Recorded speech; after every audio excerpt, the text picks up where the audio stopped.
If you're going to succeed as an immigrant in the US, you first need to navigate the rigorous immigration process before and after settling in the US. It took me 8 good years to finally make it to the US. I was denied visa 4 times before I finally migrated as a master's international student. After I graduated, I took a leap of faith to get into the tech industry as a consultant, even though I had no IT background. A few years down the line, I started a consulting business on IT graduate studies as well as self-development IT training programs, and from then on, I've never looked back. This is Bob Mwiti, and you are watching Success with Bob Mwiti Show. In this episode of Success with Bob Mwiti Show, I'm going to talk about the different options that are there for you when it comes to international student loans. All right.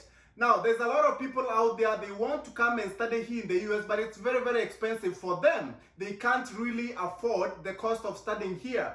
Now, if you really want to come here, there's still an option where you can borrow money to come and study here. Okay. And you can borrow unsecured international student loan or a student loan that requires a cosigner. All right? You can borrow unsecured international student loan or you can get a loan that requires a cosigner. Now I'll try to explain a little bit about the two options. Now, unsecured international student loans, these are usually given to anyone who is coming to study here in the US and they are supposed to be finishing their studies within the next 2 years.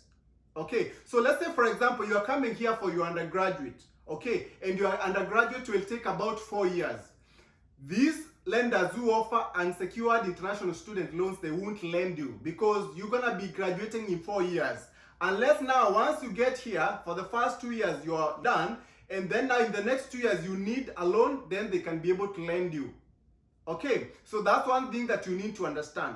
Now, when it comes to loans that require you to have a cosigner, it means that for you to get that kind of a loan, you have to have someone who will cosign the loan for you. Okay, so and that person has to be either an American citizen or a permanent resident. Okay, so you have to get someone, you have to know someone who is willing to cosign for you. And that person has to be an American citizen or a permanent resident. Okay? Now, out there in the market for, international student loans, there's not many lenders, but the number of lenders that offer unsecured international student loans are only 2. Okay? And then there's quite a number of a few more who offer international student loans which you need to have a cosigner. Now for unsecured international student loans, we have a lender called Prodigy Finance and we have another lender called Empower Finance. Okay, so there's Prodigy Finance and Empower Finance, and these two lenders, they offer unsecured international student loans. Okay. Now, one thing that you need to know about these lenders who offer unsecured international student loans is that they don't just give you a loan just like that. All right, these guys, they partner with certain schools, and usually these are very good schools also. Okay, I'll tell you why.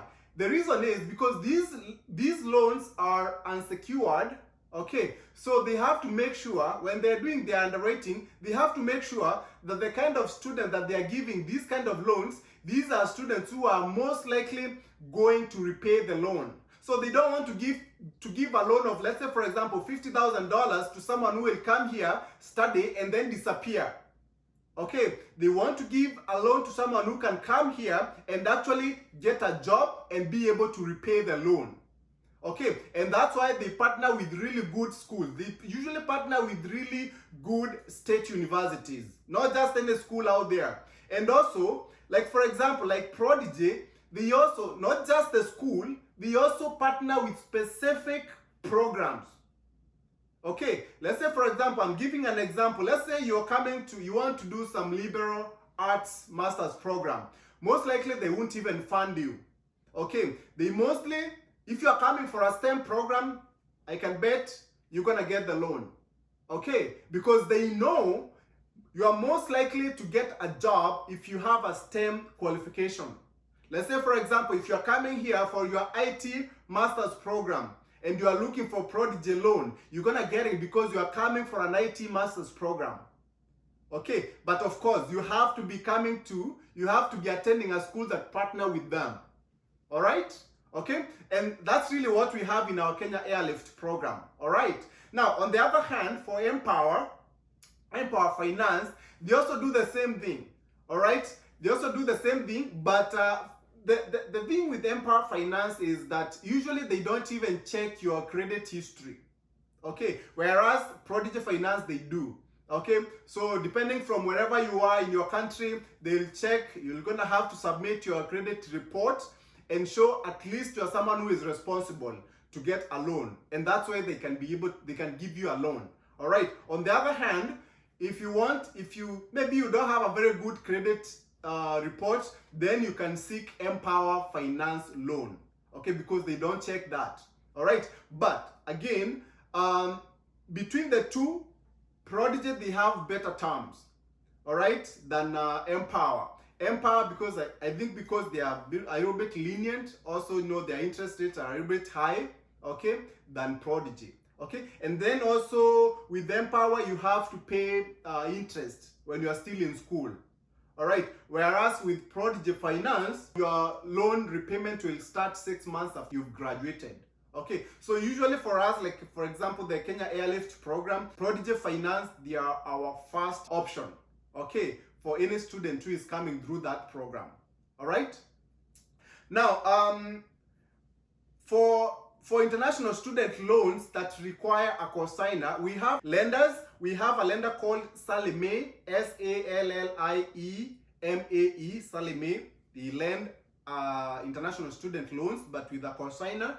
There is another lender, Discover Tuition Loans. Okay, Discover Student Loans. There's another lender, Accent Tuition. All right, Accent as in ASCENT Tuition. All right, and then also Wells Fargo Bank. They also lend student loans. All right, so if you have anybody who is a permanent resident, maybe a friend, family, or someone who is an American citizen who is willing to consign the loan for you, then you can take any of these loans. All right, and these loans, of course, you start repaying after you've graduated from college. Okay, now I get a lot of people asking me, like, how can I find someone to consign the loan for me? I don't know. You have to know someone. There's not many people out there who would be willing to consign a loan for you. Even family, friends, they won't. Okay, I mean, even family or friends, they won't consign the loan for you most of the time. Okay, because they are committing themselves to that loan. If you disappear, you come here, you study, you've accumulated around $100,000, and then you disappear back to your country, then this person will have to repay the loan. Okay, so that's usually the challenge.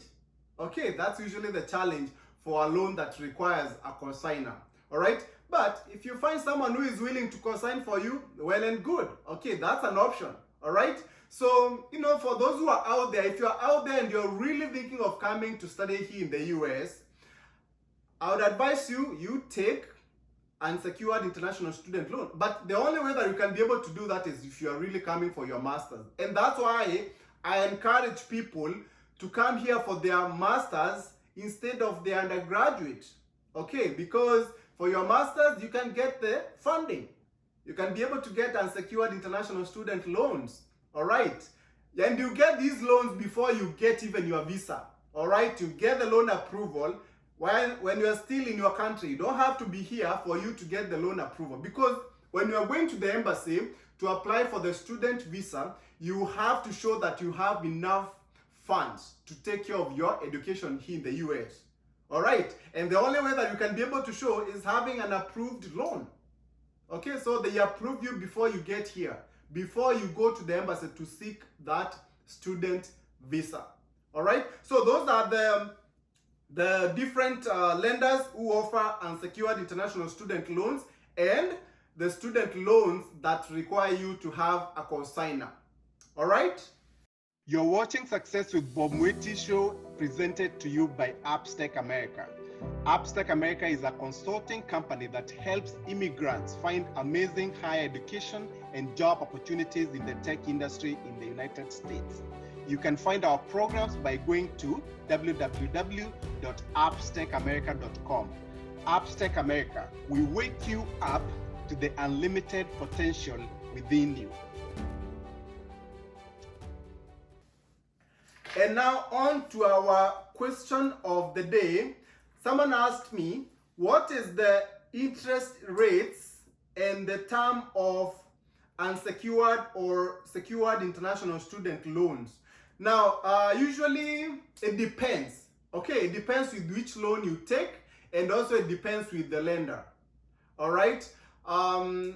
For example, if you are taking unsecured international student loan, expect to pay with Empower, expect to pay about 10-11%. Okay. All right. And for Prodigy, I think about the same, 10, about there, 10-11%. All right. So for the others, I don't really know. It depends. You can go to the, to these lenders' websites if you want. You can check Sallie Mae, Discover, Student Loans, Accent, Wells Fargo. You can check their website and you'll be able to see what kind of interest rates they offer. Okay, but I expect them to be in that range. Okay. Now, I always say, education is an investment, so you really have to pay for it. Okay, but don't just come here blindly and just take any course that won't get you anywhere. All right, those are some of the things that you really have to understand. Okay, it's not easy getting a job here. You have to have the skills that can be able to get you a really good job here in the US. Okay, and for you to get a job, you need also papers. Okay, you need immigration documents. So these are some of the things that I talk in my Success with Bob Mwiti show. All right, you need papers for you to have a very good job. All right. So, and the only way that you can be able to do that is when you have when you get a very good degree here in the US, or you have really good skills that a lot of Americans don't have. All right. Now, as far as the term of the loan, also, again, it depends with the lender. You can repay between 7 to 15 years, depending with which lender that you take. All right. So that's pretty much what it is as far as the international student loans are concerned. All right. I'll see you next time. Goodbye. You've been watching Success with Bob Mwiti show, brought to you by Upstack America. Come back next time to hear more steps and missteps that I took on the path to becoming a successful immigrant in USA. Be sure to subscribe to my YouTube channel and also follow me on Facebook, Instagram, Twitter, and LinkedIn.